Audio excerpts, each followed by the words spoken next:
ಕೇಂದ್ರ ಮುಂಗಡ ಪತ್ರದಲ್ಲಿ ಹೊಸದಾಗಿ ಘೋಷಣೆ ಮಾಡಿರುವ 7 ಬುಲೆಟ್ ರೈಲು ಯೋಜನೆಗಳಿಂದ ಕರ್ನಾಟಕಕ್ಕೂ ಹೆಚ್ಚಿನ ಅನುಕೂಲವಾಗಲಿದೆ ಎಂದು ರೈಲ್ವೆ ಖಾತೆ ರಾಜ್ಯ ಸಚಿವ ವಿ ಸೋಮಣ್ಣ ದೆಹಲಿಯಲ್ಲಿಂದು ಹೇಳಿದ್ದಾರೆ. ಭಾರತೀಯ ರೈಲ್ವೆಗೆ ಕೇಂದ್ರ ಮುಂಗಡ ಪತ್ರದಲ್ಲಿ ಹೆಚ್ಚಿನ ಒತ್ತು ನೀಡಲಾಗಿದೆ.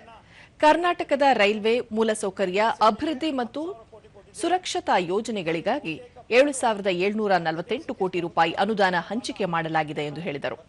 ಕಳೆದ 11 ವರ್ಷಗಳಲ್ಲಿ ಪ್ರಧಾನಿ ನರೇಂದ್ರ ಮೋದಿ ನೇತೃತ್ವದ ಸರ್ಕಾರ ವಿವಿಧ ವಲಯಗಳ ಸಮಗ್ರ ಅಭಿವೃದ್ಧಿಗೆ ಆದ್ಯತೆ ನೀಡಿದ್ದು ರೈಲ್ವೆ ವಲಯಕ್ಕೂ ಹೆಚ್ಚಿನ ಒತ್ತು ನೀಡಿದೆ.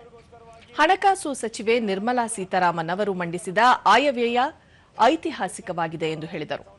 ಈ ಮುಂಚೆ ಕರ್ನಾಟಕಕ್ಕೆ 700 ರಿಂದ 800 ಕೋಟಿ ರೂಪಾಯಿ ಮೊತ್ತದ ರೈಲ್ವೆ ಯೋಜನೆಗಳಿಗೆ ಅನುದಾನ ನೀಡಲಾಗುತ್ತಿತ್ತು. ಇದೀಗ 7,000 ಕೋಟಿಗೂ ಅಧಿಕ ಮೊತ್ತದ ರೈಲ್ವೆ ಯೋಜನೆಗಳನ್ನು ಕೈಗೆತ್ತಿಕೊಳ್ಳಲಾಗಿದೆ.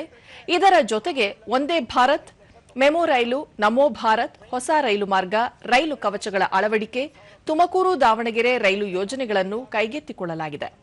ಜೊತೆಗೆ ಹುಬ್ಬಳ್ಳಿ ಬೆಳಗಾವಿ ರೈಲು ಮಾರ್ಗದಲ್ಲಿ ಭೂಸ್ವಾಧೀನ ಮಾಡಿಕೊಳ್ಳಲು ರಾಜ್ಯ ಸರ್ಕಾರ ಹಿಂದೇಟು ಹಾಕುತ್ತಿದೆ. ಹೀಗಿರುವಾಗ ಕೇಂದ್ರ ಸರ್ಕಾರದ ಮೇಲೆ ಬೊಟ್ಟು ಮಾಡುವುದು ಸರಿಯಲ್ಲ ಎಂದು ಹೇಳಿದರು. 500 ಕೋಟಿ ರೂಪಾಯಿಗಳನ್ನು ಕೂಡ ಕೊಟ್ಟಿದ್ದೇವೆ. ಹೋದ ಸಾರಿ 350 ಕೋಟಿ ಕೊಟ್ಟಿದ್ವಿ. ಈ ಸಾರಿ ನಾವು 500 ಕೋಟಿ ರೂಪಾಯಿಗಳನ್ನು ಕೊಟ್ಟಿದ್ದೀವಿ. ಜೈವಿಕ ಇಂಧನ ಬಯೋಫಾರ್ಮಾ ತಯಾರಿಕೆ ಮಾಡೋದಕ್ಕೋಸ್ಕರವಾಗಿ 10,000 ಕೋಟಿ ರೂಪಾಯಿಗಳನ್ನು ಮೀಸಲಿಟ್ಟಿದ್ದಾರೆ. 3 ಆಯುರ್ವೇದ ಸಂಸ್ಥೆಗಳನ್ನು ಸ್ಥಾಪನೆ ಮಾಡ್ತಕ್ಕಂಥದ್ದು. ಹೈಸ್ಪೀಡ್ ಕಾರಿಡಾರ್ನ ಈಗಾಗಲೇ ಸನ್ಮಾನ್ಯ ಸಚಿವರು ತಮ್ಮ ಇದನ್ನು ತಿಳಿಸಿದ್ದಾರೆ, ಭಾವನೆಯನ್ನು ತಿಳಿಸಿದ್ದಾರೆ. ಹಾಗಾಗಿ ನಾನು ನಿಮ್ಮಲ್ಲಿ ಮನವಿ ಮಾಡೋದಿಷ್ಟೇನೆ, ಎಲ್ಲ ಒಂದು ಕಡೆ ಪೊರೆ ಇರೋ ಕಣ್ಣಿಗೆ ಏನು. ಪ್ರಧಾನಿ ನರೇಂದ್ರ ಮೋದಿಯವರು ಎಂಎಸ್ಎಂಇ ಯುವಕರ ಸಬಲೀಕರಣಕ್ಕೆ ಹಲವು ಕ್ರಮ ಕೈಗೊಂಡಿದ್ದಾರೆ.